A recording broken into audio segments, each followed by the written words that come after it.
As I explained to you, this is the layout. We have already gone through this layout, okay? And this is the component list.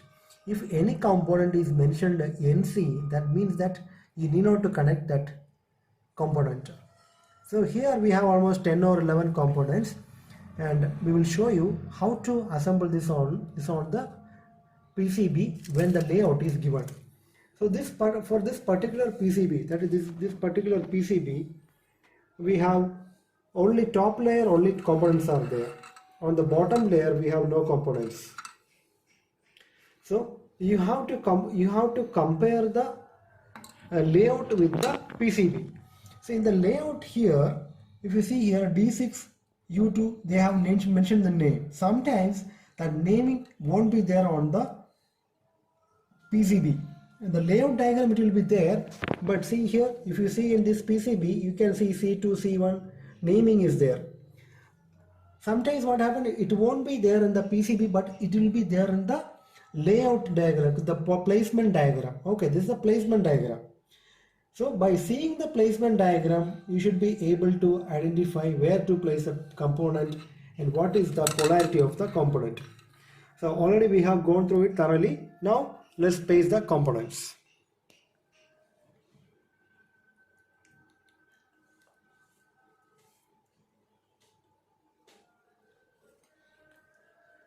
So if there are SMT components, then first you have to place those SMT components.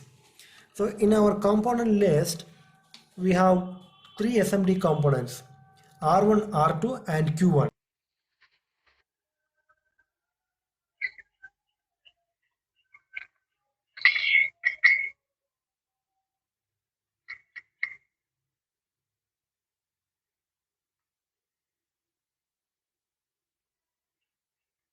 So here, see, to place this PCB, most of the times they will give a PCB stand. So place the PCB on the PCB stand. If PCB is a mechanical structure, there you can hold the PCB tightly and firmly. Or they could provide you like this PCB spacer or nut and bolt. So that will make your job easy when you do the through hole components. So remember about the PCB stand or nut and bolt or PCB spacer. Okay, so one of these they will be giving you. So here the soldering quality is very important, because you are not making circuit on a general purpose board. You need not to think anything about it. You have to see the component placement diagram and place the component. Make sure the polarity, pin number, everything is correct and solder it neatly. That's what required here. And give the input and show the output to the examiner. So now we are placing the SMT components. So resistors already we have placed. The third one is the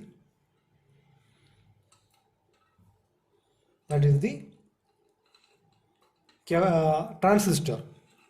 See, when you apply solder to the pad, the solder should cover the entire pad. For a good soldering, the solder has to cover the entire pad area.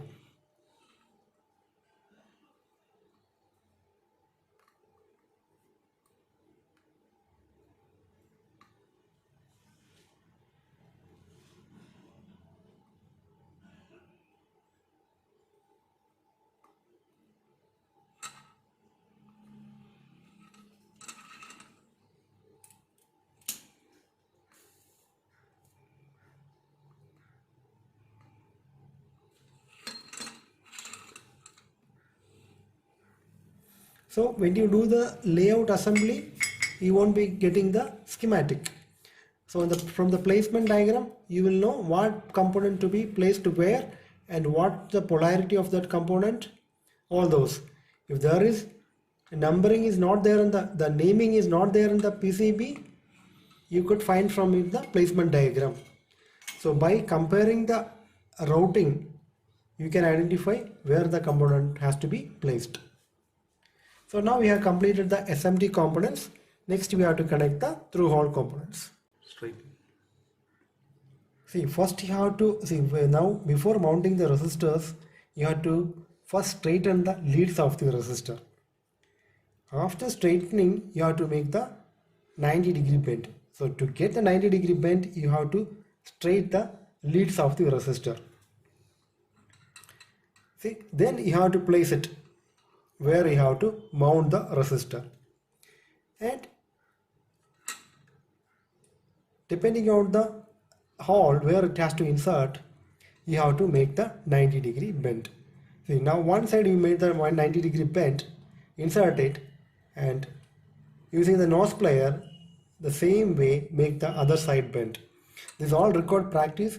So whatever the time you have to practice it. Now we have bend and insert the resistor. Once more, straight the leads of the resistor. Before that, you have to verify what is the value. Okay, those all you know. Straight the leads, then go for the 90-degree bend. So same way, place the resistor. Then see, using the nose plier, bend it. Again, insert the resistor. Next, you are going to bend the other side lead. So both side 90-degree bending is done. With this bending, just practice it, then it will solder nicely. See, now it's set properly.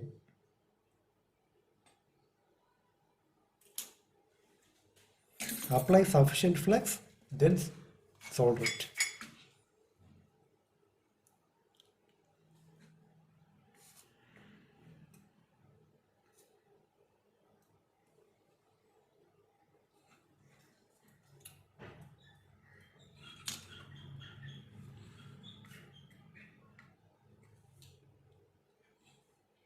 You should not apply excess solder and all. Not less solder also. Sufficient solder has to be there.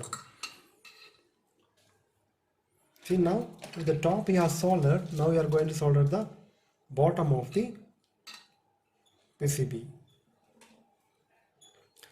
See, now you have to cut the lead first. For that you can keep a wire as the reference height and cut it so that you will get all leads the same height.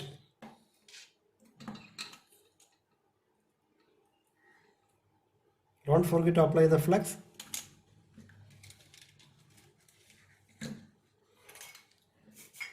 Then solder it.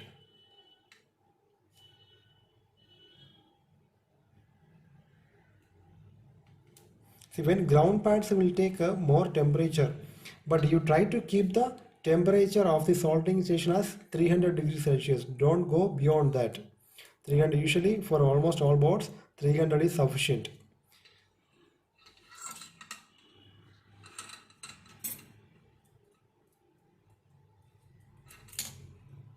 So apply the flux again and to get a good shiny curved surface.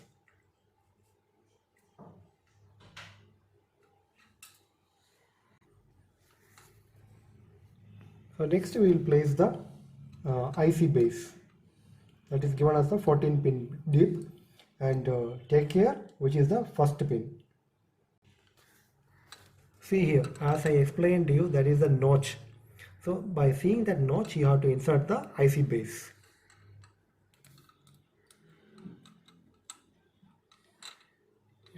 Now apply sufficient flux and solder it. Soldering quality is very important when the layout is given.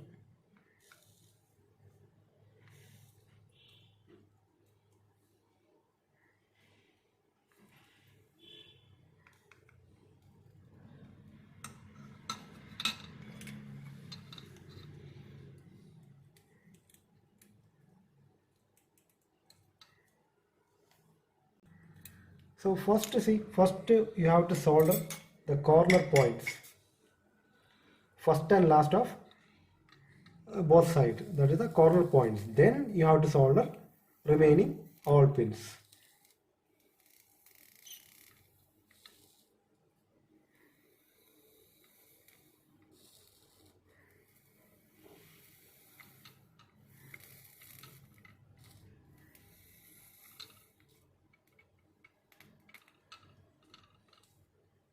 So first you have soldered the corner pins, then only the correct position you will get it.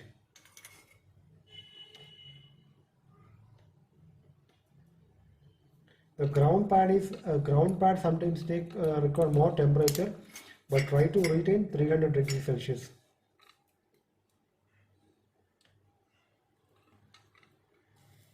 So hopefully you will be getting a soldering end which can where the temperature is set. Otherwise don't go beyond 300.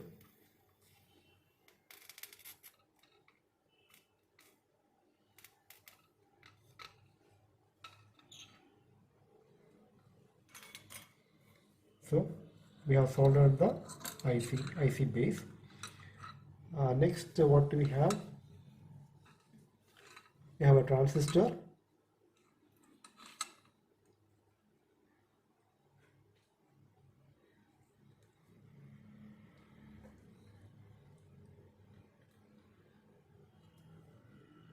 So now you have to aware of the TO. This package you have to just bend and solder it, okay?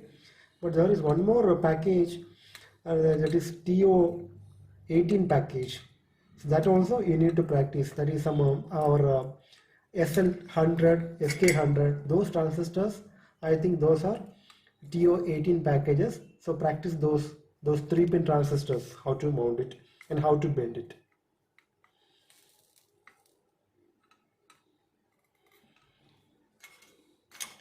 Hopefully we will show you one more video for those transistors, how to bend and mount.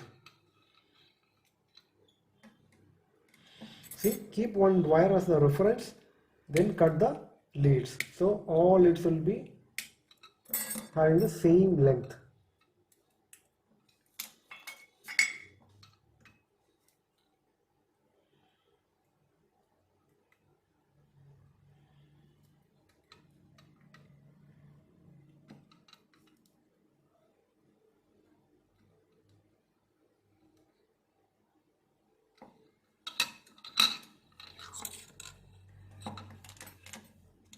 See, you have to observe how the soldering is done also.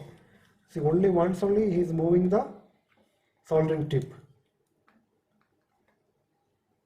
You have to keep the tip for 1 or 2 seconds for the solder to melt. Then just remove it. Don't keep touching it again and again. Then you won't get a proper soldering. Next, we will place the trim port. So from these all how we are locating, here it is mentioned, but we have to locate using the placement diagram as I explained to you.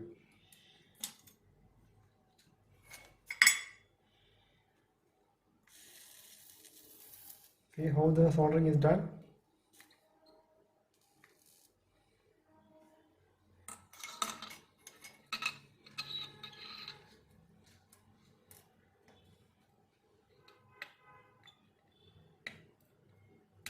Again, to cut the lead, keep a wire as the reference and cut it so that it will get uniform.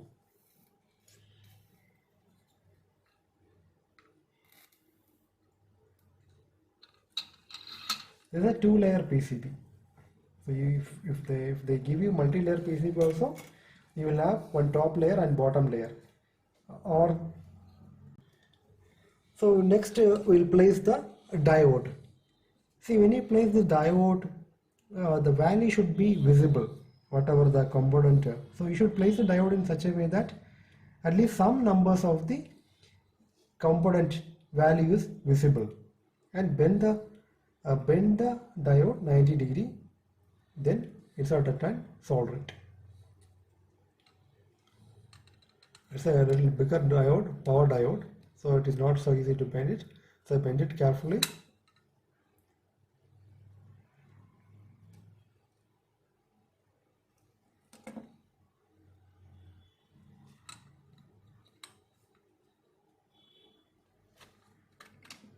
Yeah, I placed the polarity. You have to make sure, okay, polarity by looking at the placement diagram. Make sure you place the diode in correct polarity. The capacitor case also same.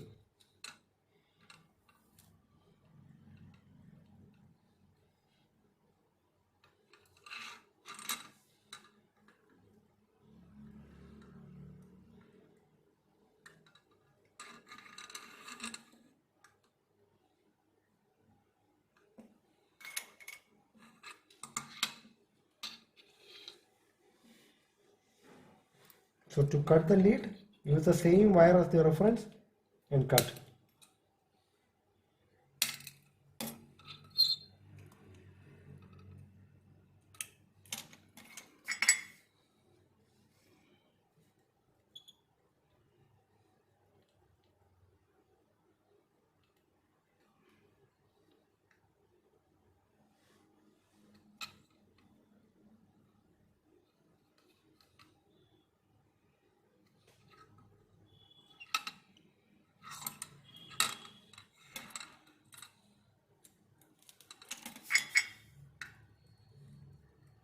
So you have to give good finishing. So by applying the flux, you can give good finish.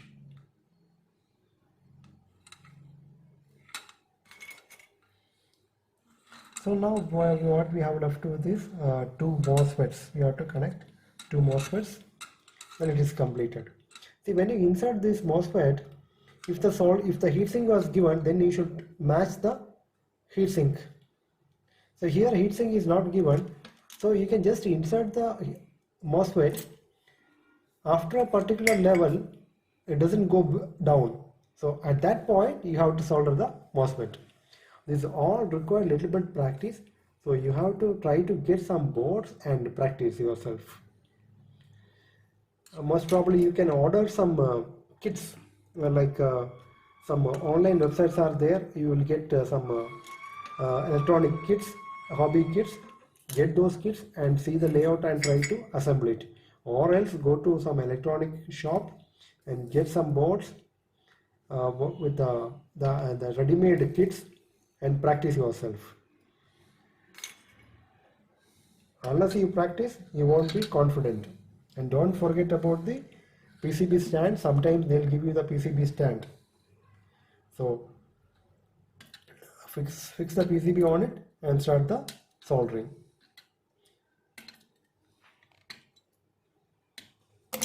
So this is our last component.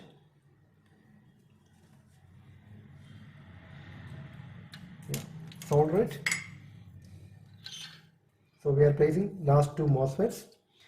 And don't forget, this is just an example. This is the method you have to follow. But there are different type of packages. And an important package is the TO18 package.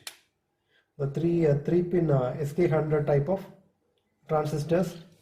Then any package, see the placement diagram and assemble the component. And try to maintain good soldering quality. Here input and output is not there for this board, but there will be input connection, supply connection and output for the boards given to you. So connect those wires, and next, what is the next step? You have to clean the board.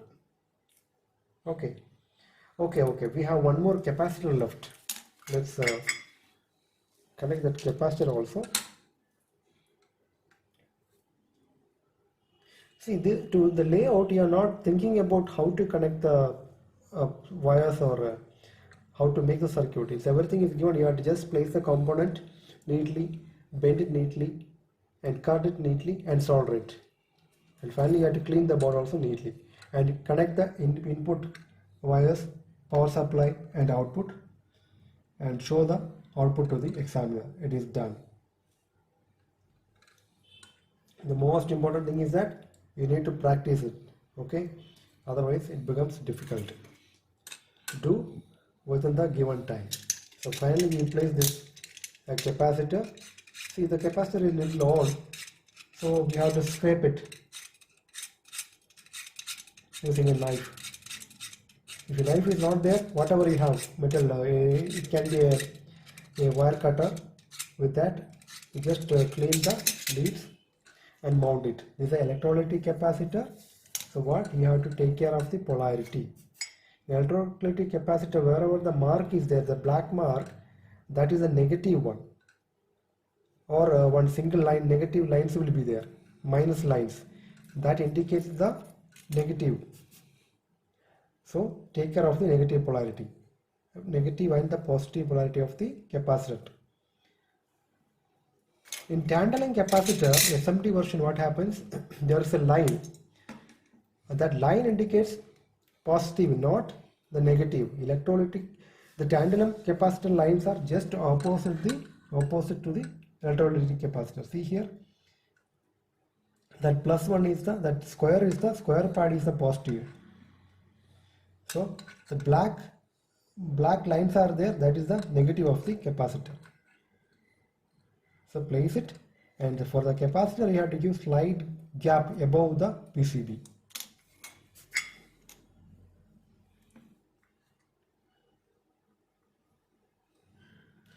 See, it is just not what is that?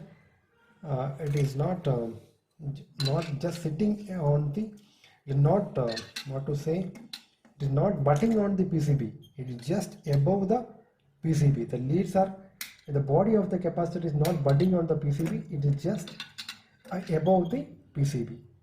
So it is standing on the leads.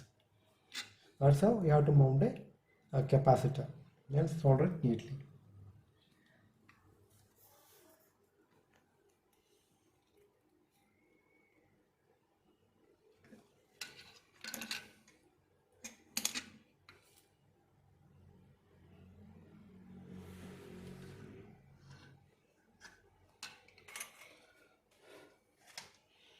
Now on the soldering we have completed. What we have to do, we have to wash it really well. Okay, the flux should not be there on the board.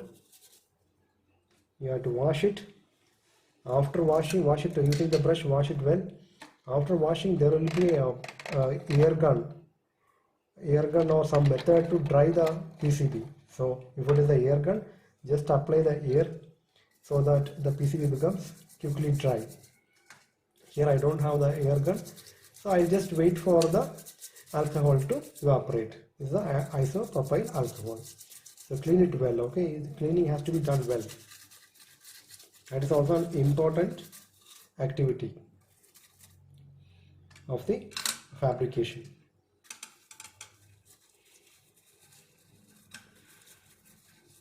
So once you complete the washing of the PCB, just make sure once more the polarity components are placed correctly as per the placement diagram. Polarity mistake is a big mistake, so you should not make it.